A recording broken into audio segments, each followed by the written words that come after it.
it's a grind. It's a grind fighting cancer, and so I want it to be as detailed as possible. And so the book's not for everyone. Some people feel like that's too much, but I've read so many memoirs about cancer, and I felt like most of them glossed over the hard stuff. And I didn't want to gloss over the hard stuff. I wanted to include the good, the bad, and the ugly. Welcome to Believe in Progress, the American Association for Cancer Research Foundation podcast. Join us and be inspired by the incredible stories of those who have faced cancer with strength and resilience, and the medical professionals who are working tirelessly to find new treatments and ultimately a cure. Believe in Progress isn't just about the science of cancer. It's about the human side of this disease. Together, we can make progress in the fight against cancer and bring hope to those who need it most. Welcome to another inspiring episode of the Believe in Progress podcast, brought to you by the AACR Foundation. I'm your host, Mitch Stoller, your host and Chief Philanthropic Officer at the AACR. Today, we have the privilege of speaking with Andrea Wilson Woods, a renowned keynote speaker, writer, and the founder of Blue Fairy, the Adrienne Wilson Liver Cancer Association. Andrea's journey is not just one of personal resilience, but also of profound advocacy in the fight against liver cancer. Her best-selling book, Better Off Bald, A Life in 147 Days, is a medical memoir telling the story of raising and losing her sister to liver cancer. The book is a touching tribute to her sister and a beacon of hope for many. Today, we will also delve into Andrea's story, her mission with Blue Fairy, and how her work is making a significant impact in the realm of liver cancer research, education, and advocacy. For over 10 years, Andrea worked in the education field as a teacher and professor for public and private schools as well as universities. Andrea obtained her master's degree in professional writing from the University of Southern California. Her nonfiction writing has won national awards. Blue Fairy's mission is to prevent, treat, and cure primary liver cancer, specifically hepatocellular carcinoma, through research, education, and advocacy. Their work will improve the quality of life for HCC patients, support their caregivers, and give them hope, information, and a voice. Join us as we delve into their stories of resilience and dedication in our shared journey of hope and progress against cancer. Andrea, so great to have you here today. Welcome to Believe in Progress. Oh, thank you so much, Mitch. I'm thrilled that we could finally make this happen. I know it's been a little while, but we've made it happen. Yes. We have persevered, in fact. So I'd love for you to tell the audience a little bit about your journey, your story, how Blue Fairy came about, and I think it'd be really interesting to hear. Yeah, of course. So the organization is named after my sister Adrienne. When I was 22 years old, I was living in LA. I had graduated from USC, and Adrienne came to visit me for what was supposed to be a 2-week Christmas vacation. She was 8 at the time. And the day after Christmas, our mother called and said she didn't want to be a mother anymore. And her life had really been falling apart. I didn't understand the seriousness of our mother's addiction, and I had sort of watched things unravel. And in fact, at that point, even though I didn't have very much money, I was sending money home. And so I ended up getting custody of my sister. We have the same mother, I should say this, different fathers. So her father died before she was born, and she never knew him. And yeah, eventually I actually took my mother to court, sued her, won, and I raised Adrienne all through my 20s. And just when it felt like life was getting easier and more stable, um, things just changed. I came home from work one day. I was a teacher to be on her schedule, and she went to high school from 7 to 2, and I worked 8 to 3. So when I walked in the door, she knew the rules in our house. I was very strict. I was not the fun parent at all. So the You laid the rules law were, down. yeah, homework first. And so I expected to see her at the kitchen table doing her homework, and instead she was in a fetal position on the living room floor, Mm. clutching her right side, saying she couldn't breathe. And so we immediately went to her pediatrician, and he had seen her exactly 2 weeks to the day before, because she had had right shoulder pain. And he thought we were back because of that. And she said, no, no, no, I can't breathe. And I mean, she's crying, and this is a kid who never cried. And I felt very fortunate as a parent because, unlike her friends, my sister never wore skimpy clothing. And so she had not shown me that her abdomen had been swollen for a couple of days. Mm. As soon as her pediatrician saw that, he said, I don't like this. He sent us to the local ER, and the only hospital in Burbank. And it was the ER doctor who, after doing a CAT scan, came back, and he's the one who told us that she had tumors in her liver and lungs, and that they were not equipped to handle the situation because they didn't see pediatric patients. So from the time I got home to the time we got that news was about 6 hours. And then we were immediately put into an ambulance and sent to Children's Hospital, Los Angeles. What year is And this again? this was May of 2001. Okay. She was 3 weeks shy of finishing her freshman year of high school. Okay. Yeah. So you went And to Children's Hospital in LA. yep, Children's Hospital LA.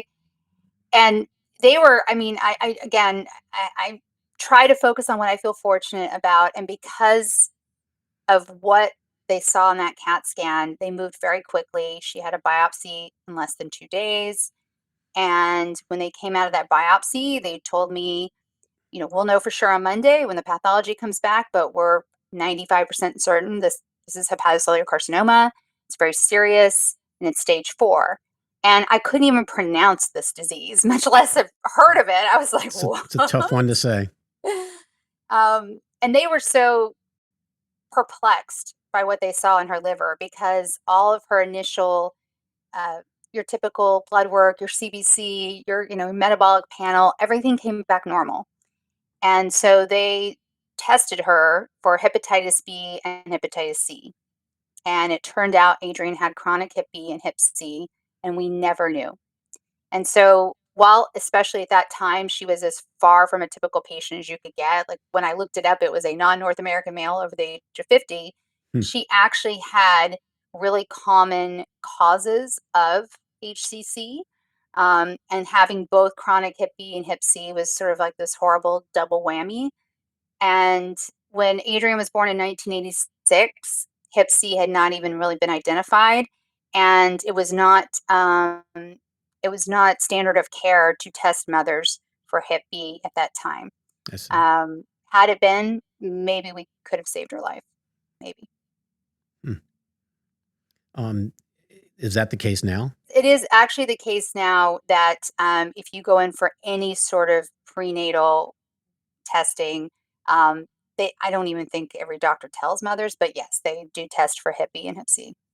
And prior to that time when you found her, in a prone position, Yeah. was she healthy and like, Yes. energetic and all that?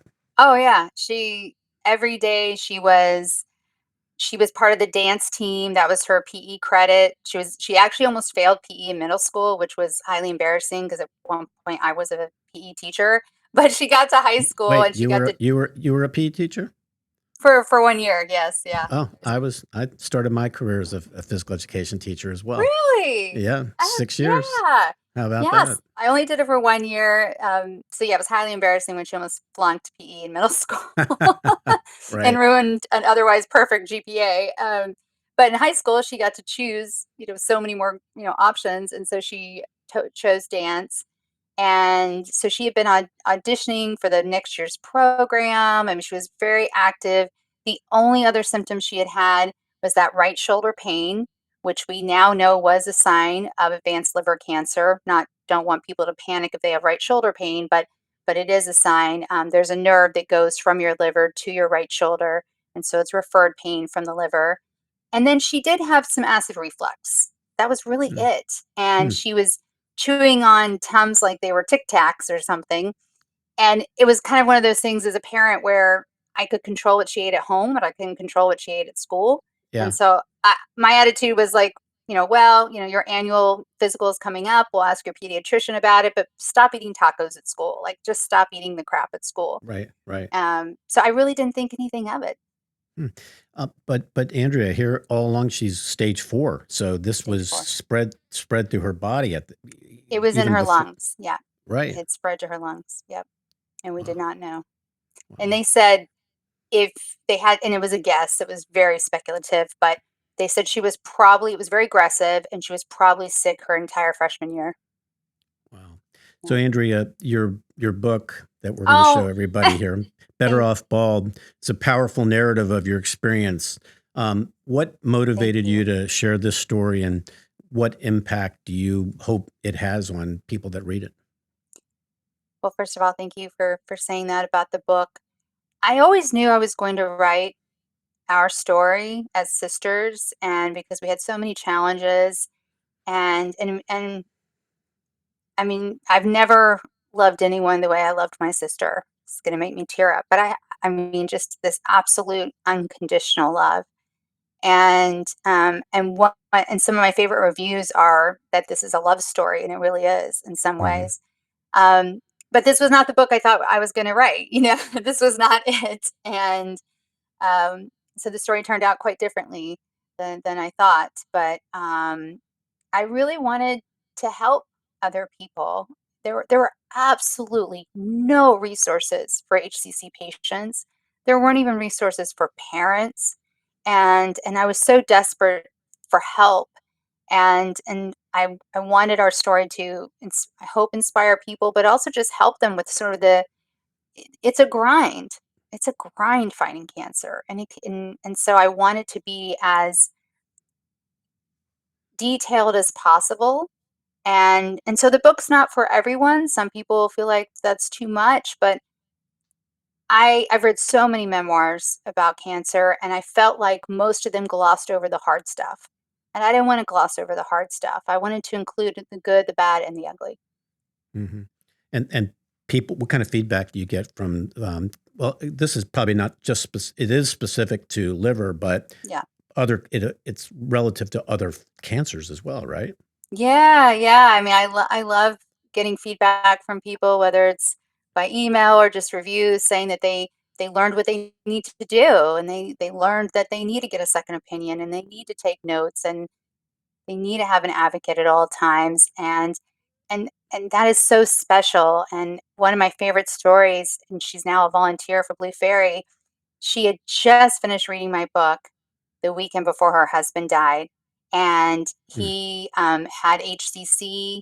He actually had stopped treatment, had to renew hospice twice. His quality of life was so good, and but that Monday morning, she finishes my book on Saturday. That Monday morning, he wakes up and his speech is slurred. And she realized she knew exactly what was going on because she had finished my book. And the same thing had happened with Adrian. Like the day before, she was fine. And the next day, her speech is slurred. She called the hospice nurse and said, "He's losing oxygen. Please come over now." And he died at home within 2 days of that happening. But she knew exactly what to do, and she felt empowered to do it. Is that because it was detailed in the book, Yeah. that episode? Mhm. Yes. Wow. Um, and you must feel good about getting feedback from families, cancer I do. survivors, people dealing with it. I mean, that must make you feel like, you are making a great impact, but it's gotta be really reinforcing for that. Yeah, yeah, it is. It does Yeah. feel really good. Blue Fairy, tell us how'd you get that name? Yep. And, tell us a little bit about the foundation and what you're accomplishing and what you hope to accomplish. That's 4 questions, Mitch. I gotta keep up. All right, let's start with Blue Fairy. That's a very, very, very unique, creative name. Tell me Thank about you. that. I can't take any credit for it. I never in my life did I say when I wanna grow up, I wanna start a nonprofit. That was not my life's No? plan. No, and nor is it anyone's that I know, by the way, in this Right. space. But a year after Adrian died, I was really looking for a way to channel my grief. I was extremely suicidal Mm. and in a very, very bad place. And I mean, to the point where I had it all planned. I knew exactly, what I was going to do and everything. And then I was like, no, I need to do something with this. I need to channel this a different way. So I reached out to the largest liver disease organization at that time, and and I thought it was strange that they didn't have anything about liver cancer on their website, and they didn't for many years. But I reached out to them, spoke to the head of the LA chapter, and said, want to do something for you guys with HCC because I could see the trajectory it was going to take. And I could see the long term. And I was like, this is one cancer that is not going to go away for a very, very long time. It's just going to keep going up, up, up. And it has. And I think they thought I wanted a job. And then I made it very clear, no, no, no, I don't want a job. I'll volunteer. My background's Right. writing, marketing. And they said no. And there's this great Lily Tomlin quote where she said, I thought somebody should do something about that. And then I realized that somebody is me. And that it really was. That was a light bulb moment. I did more research. There wasn't a single organization focusing on primary liver cancer in the US. And I was like, we got to do this. So I had a very, at that time, close knit group of friends that none of them had kids yet. They were all sort of aunts and uncles to my sister, and they were there for the entire cancer journey. And I reached out to them and I said, I need help with the name here because liver cancer has to be part of it so people know what we do. And her name has to be part of it because this is her legacy. And I said, but something's missing from a marketing standpoint. I was like, something's not quite there. And every person, this was 10 people I sent this email to, every person came back with some version of Blue Fairy. Blue was Adrienne's favorite color, Okay. so much so that when I finally let her dye her hair, she dyed it blue. Mm. It was, and she got a blue wig to maintain her look Okay. when it started falling out from chemo. And she loved fairies. And that summer, she was sick. She bought these blue, beautiful butterfly wings, and we started calling her our blue fairy. And so it was like, oh my gosh, like the name was right in front of my face the whole time. And the actual face of our fairy is based on Adrienne's face. And did those 10 people that you asked their opinions, did they know, did they have some inkling about this? Did they know Adrian as well? Yeah, they were all sort of like aunts Oh, and uncles to her. okay. Gotcha. Yeah. Gotcha. Yeah, same group of people. Yeah. They all knew her and knew her really well. So Blue Fairy, the nonprofit, was born when, what year did you establish the nonprofit organization? Um December of 2002, Hmm. and then we And, really and, got off the ground in 2003. So and, over and 20 years. that's something else. And tell me about, I know how hard it is to run nonprofit organizations. Tell me a little bit about your journey and, what it is you all really hone in on. What's your focus? Is it research? Right. Is it patient support? Is it a little bit of both and advocacy work, all the above? Yeah. For the first 10 years, nobody paid attention. Uh, Really. I mean, we had a medical advisory board, we found the doctors, patients found us, but just generally speaking, no one paid attention. Um, I mean, when I say shoestring budget, I mean shoestring budget. It was just kind of scraping by. And and every time I thought I was ready to just throw in the towel and give up because it just felt like we were not getting traction, I would hear from a patient. I always gave out my number and patients could call me at any time and they still do. And it always felt like a sign, like, just keep going, just keep going. The world's going to catch up. The world's going to catch up and people are going to start to care about this cancer. And so it took a long time. But from the very beginning, we started with the education component. And it really came from my own experience when Adrienne was diagnosed. Her doctor gave us these one sheets on her chemo, and I was like, well, that's great, but I need to learn about the disease first. And he said nothing like that exists, and he was right. There were no patient education materials. There was very little on even NCI's website at the time about HCC. So bless him, he made copies from his medical textbooks. He brings me just a stack of paper, and here I am, I'm educated, but I don't have a science background, and I felt like an idiot. So I ended up buying a medical dictionary, 2+ inch medical dictionary, which I still have, and Gray's Anatomy, which I still have. And I was sitting there just like translating it. And so that stuck in the back of my mind. And so when we started Blue Fairy, we said from the very beginning, we're focusing initially on the patient education component, and we always have. So our patient education materials are free, ship worldwide. I've got an order right to the side of my desk here for India. They're translated in Spanish and Chinese. We did our materials in-house initially, and now we work with Patient Resource. They're a fantastic organization, and they have an incredible distribution network. So we know our materials have been in all 50 states, over 700 treatment centers, and that's just in the US alone. And what, like, do you send out different things for different people or what their needs are? Is it one specific type of educational packet that you send out? It's one educational piece about HCC and all the components that go with that. And that's what most people, when they get diagnosed with HCC, they realize pretty quickly that it is one of the more complex cancers because you're not just treating the cancer, you have to treat the liver as well. And Right. most people who have HCC, like my sister, do have underlying liver disease, whether it's, HPV, HCV, or now it's much more common fatty liver. What's the incidence level of HCC? Like, how many people worldwide get this? Worldwide, I think it's going to be over 900,000 this year, and about 800,000 die from the disease Wow. because it goes undetected. It's one of the most highly preventable and yet one of the deadliest when it's not caught early.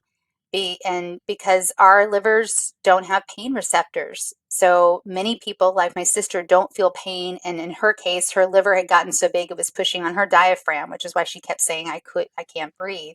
So that's not uncommon for patients to be diagnosed in later stages. And I know so many patients now who who knew they had an underlying liver disease, but they were never told that they could be at risk for HCC, which is Um, crazy. this this is a great example of the need for early detection, right? Yes, And are you absolutely. seeing any of that research being done for this particular type of cancer? Um, there is more research being done with a lot of these targeted and immuno and systemic therapies that were always for the later stage. There's more research being done with how can we use those therapies in the intermediate stage and maybe combine them with things like Y90, which are radiation beads. So how can we do these in combination so we can get patients to the point where we can downstage them for transplant?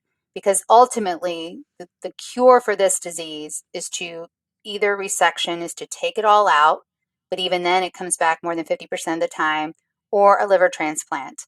And I just heard at ASCO GI this past weekend, since it was in San Francisco, the wait list for liver transplant in California is 2 years. That's ridiculous. Two That's years, crazy. just for that, right? 2 years. Yeah, 2 years. So if there was some early detection, you said it's easily preventable if you knew about it or curable, It's a highly preventable cancer. It's not once you get it, it's not easy right? to cure if it's not caught early, but it's highly preventable in that we know what causes HCC, and it falls sort of into three buckets. There's the virus bucket, hepatitis B, chronic hepatitis B, and hepatitis C. Hepatitis B has a vaccine. Hepatitis C has now curative drugs in the market over the last 5, 6 years. Then there's the lifestyle bucket, and that's, I think, the one no one wants to really talk about. But Mm. um, and I think most people associate alcoholism with liver cancer, but they have no idea about fatty liver disease, and that is the more common cause now um, in the U.S. and many other Western countries. And then there are environmental factors, some of which we know, like there's a fungus called aflatoxin, which is not common in the U.S. but very common in Asia. They know it's correlative, but they won't say for sure it's causative. If that makes sense. Um, and so there are these three buckets. There are a few extremely rare genetic diseases like Wilson's disease, and sometimes people confuse our name with Wilson's disease, um, that can happen, that can lead to cirrhosis, that can lead to HCC. But I mean, it's such a small percentage. Of 80% of people who have HCC have an underlying liver disease like hepatitis B or C or fatty liver.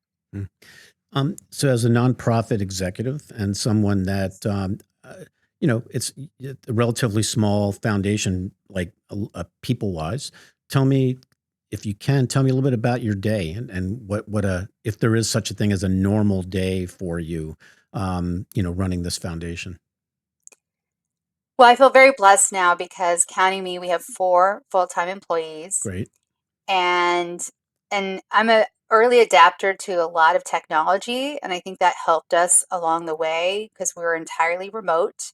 2 of my employees, coincidentally, just live in Southern California, and then my executive assistant lives in the Philippines.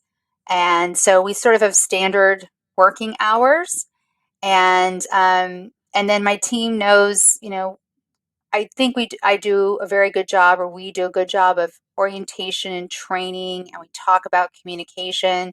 So, for example, they know that email is not the best way to get in touch with me. I get too much email. Like that's just not a good way to get in touch with me. And so we have our communication channels. We prefer Google Chat, and they know that's the only notification that's turned on my phone. That's it, nothing else.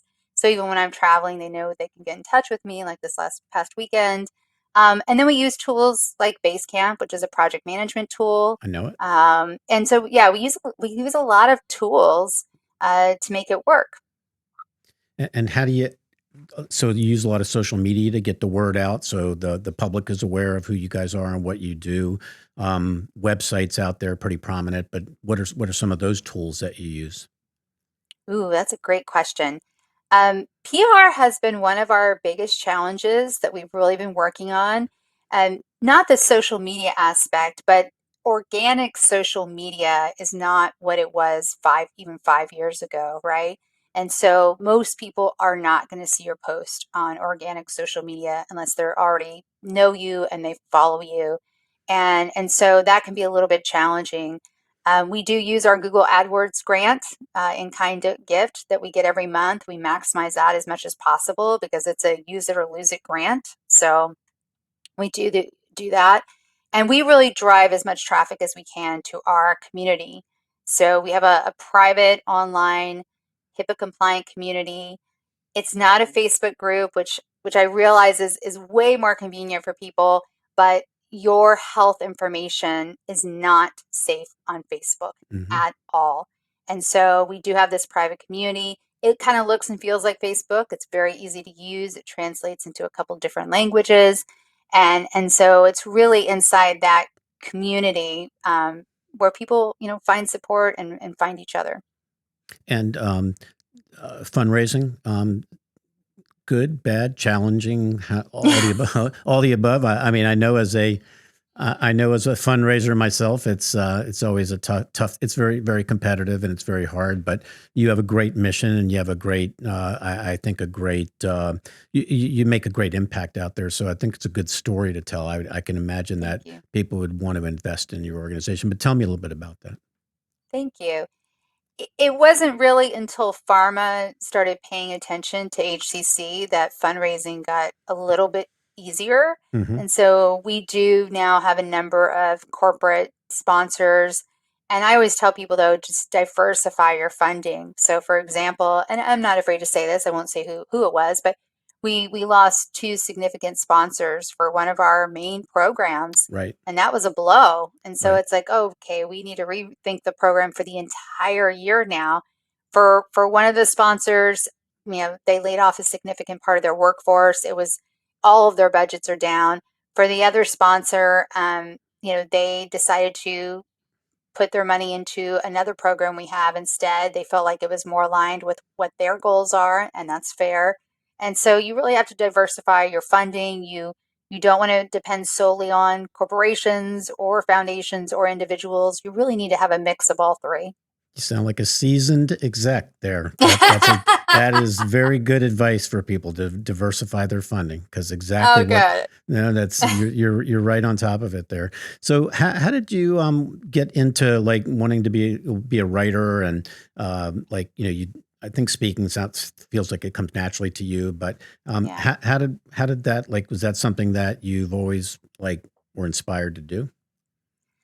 No, when I was a little girl, what I wanted to be when I grew up was I wanted to be a ballerina, an oceanographer, and a traveler. Okay. And I was a ballet dancer for 17 years, and I actually did dance at every theme park in Southern California in my 20s. Um, but I wasn't I wasn't good enough to be kind of the level I wanted to be as far as a prima ballerina. But dancing is what led me into acting. And so I did act in my 20s as well. And I always dragged my sister in on all those projects. I wanted to be an oceanographer, but then I realized you actually have to be good at science, and I'm not. So I Yes, just you want to do. live near the ocean. I just like the water. I want to be near it. And then in Traveler, I realized, yeah, I like to travel, but I'm also a little bit more of a homebody than I realized when I was a little girl. Um, and now I forgot your original question. I'm so Well, sorry. what motivated you to just become a writer and then you're doing some keynote speaking as well, right? Yeah. I never thought I was going to write the great American novel or anything, but I loved writing in school and I went to a charter fine arts high school where it was really odd. If you took an AP class that didn't replace the regular class. So I had two English classes my senior year of high school. I had regular English and I had AP English. And that teacher was really inspiring, and he really encouraged me. And then kind of the same thing happened when I was in college. I was originally a journalism major and I had a professor who really encouraged my writing. And I just generally speaking, I love to tell stories. Like I've always loved to tell stories. And I think I get that bug from my dad a little bit. He's a great storyteller and I love to make people laugh. And so I just yeah, it's just kind of That's cool. evolved That's naturally. that's It great. really, really did. Do you guys do advocacy work? Like, do you go to Capitol Hill and are you advocating as well? We used to do more. We are part of the Deadliest Cancers Coalition, so most of our advocacy work now is done through them as a coalition, which is great. I used to go to Capitol Hill. This was right around the time when the first curative hepatitis C drugs were coming on the market, and we were trying to get the Viral Hepatitis Testing Act passed. And you quickly realize that the world, at least the political world, is run by 23-year-olds. and um, and it was really tough. It was very tough. It was very discouraging. It was super frustrating. Um, you know, you almost never meet with the actual representative or senator. You meet with someone from their staff and try to move. And so I think some people have that gene and the patience for it, and I just don't. I do remember the one time, I think one of the last times I went to Capitol Hill, I had just moved to Birmingham. I had left Los Angeles after over 20 years. And so they wanted me to talk to my senator. And so we had a meeting with Senator Shelby's office. But I saw him. He's a very tall man, not a very nice man. And so I said, "Excuse me, Senator Shelby, we have a meeting coming up in your office." And I mean, I had my elevator speech down to 30 seconds, right? Hmm. And he just looked at me and he was like, and then I mentioned something specific, state specific to Alabama, and he said, "That's the state. I represent the federal." And he Ah, walked away from me. mm, And I ran after him and I said, "Look, you know, you may have a longer stride than me, but I'm wearing flats and I am passionate about this. You represent the state. You should be concerned about the state and what's going on." And that was my little run in with Senator Shelby. So after that, it was like, oh gosh, is this really worth it? So we don't do as much sort of on the hill type stuff gotcha. because I don't think it's done very well or effectively. Yeah, yeah, interesting. Um, what's your vision of Blue Fairy? Like next year or 5 years from now, what do you want to accomplish? What do you want to see happen? Our long term vision from the very beginning, and this is unusual, I think, for any business, but especially a nonprofit, was to put ourselves out of business. That was our like let's get to a point where HCC is cured. We are no longer needed. That's the long term goal. Let's get to the point where we get there. And I actually said to a bunch of doctors at a research conference a few years ago, I said, "Guys, I'm not getting any younger here. So can we please speed this up? Can we stop doing research studies with drugs that we know don't work? Can we please step it up?"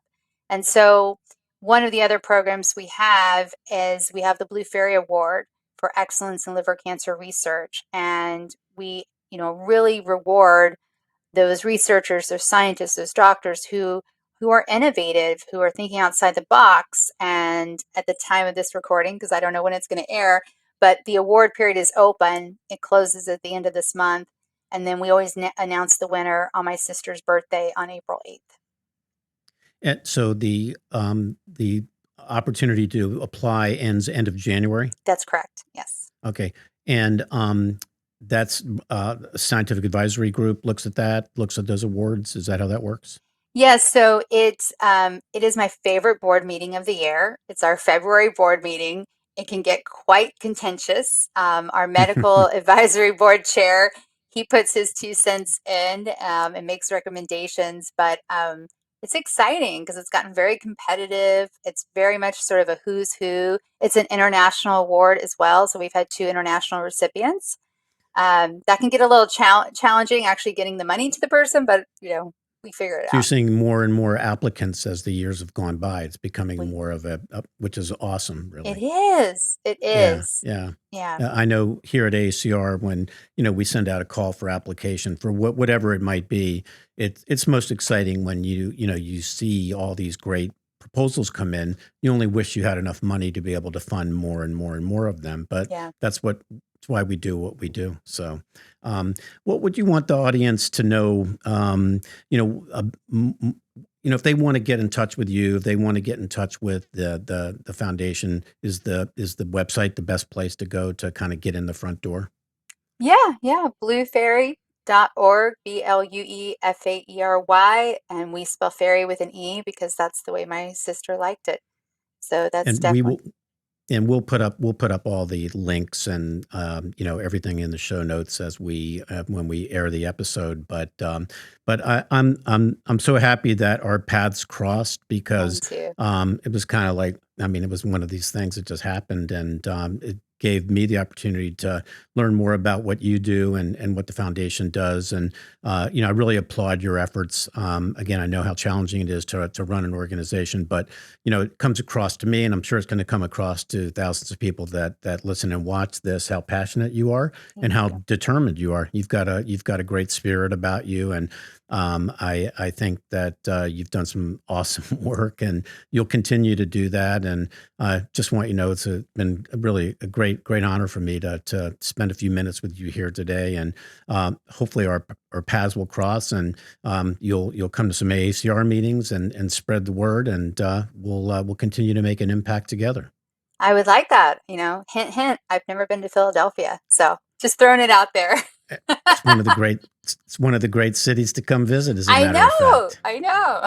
So we'll have to make that happen. We'll have to make that happen. Well, listen, Andrea, it's so much great stories and great work that you're doing, and really thank you so much for giving us a few minutes of your day today. And can't wait for this episode to air. It's going to be fantastic, and we'll wish you the best of luck. Thank you so much, Mitch.